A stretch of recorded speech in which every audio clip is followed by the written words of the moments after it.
Students, I hope आप लोग बहुत अच्छे होंगे। और जैसे मैंने आपसे कहा था कि हम सीरीज स्टार्ट करेंगे चैप्टर वाइज, तो आज हमारा चैप्टर रहेगा चैप्टर नंबर 2 पॉलिनोमियल्स, जहां पर हम डिस्कस करेंगे क्लास 10 बोर्ड एग्जाम स्टैंडर्ड 2026 में कौन कौन से क्वेश्चंस पूछे गए थे।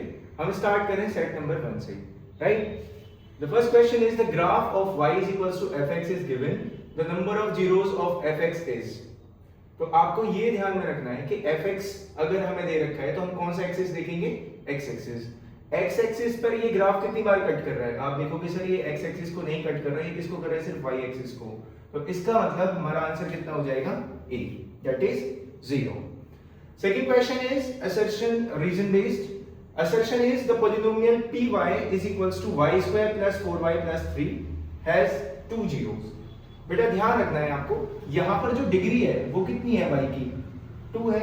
जो हाईएस्ट पावर है पोलिनोमियल की, जिसको हम डिग्री बोलते हैं, वो कितनी है, 2। तो इसकी जीरोस भी कितनी होंगी, 2। That means assertion is correct। assertion हमारा कैसे हो गया, correct. Reason is a quadratic polynomial can have at most 2 zeros। कि जो एक क्वाड्रेटिक पोलिनोमियल होगी उसमें ज्यादा से ज्यादा, एट मोस्ट का मतलब क्या होगा, ज्यादा से ज्यादा कितनी जीरोस होंगी, 2। बेटा ये भी सही है। तो इसका जो ऑप्शन है या तो ए हो सकता है या बी हो सकता है। ए ऑप्शन क्या होता है, both assertion and reason are true and reason is the correct explanation of the assertion. अगर आप इसको ध्यान से देखोगे तो यहाँ पर ये जो रीजन है इसकी करेक्ट एक्सप्लेनेशन दे रहा है, किसकी, असर्शन की। क्या, क्योंकि कोई भी क्वाड्रेटिक पोलिनोमियल है उसमें ज्यादा से ज्यादा कितनी जीरोस हो सकती हैं, हमारी 2 हो सकती हैं। और यहाँ पर आपको दिखा भी रखा है कि पोलिनोमियल की कितनी जीरोस हैं, 2। दैट मींस हमारा कौन सा ऑप्शन सही होगा, ए ऑप्शन सही होगा।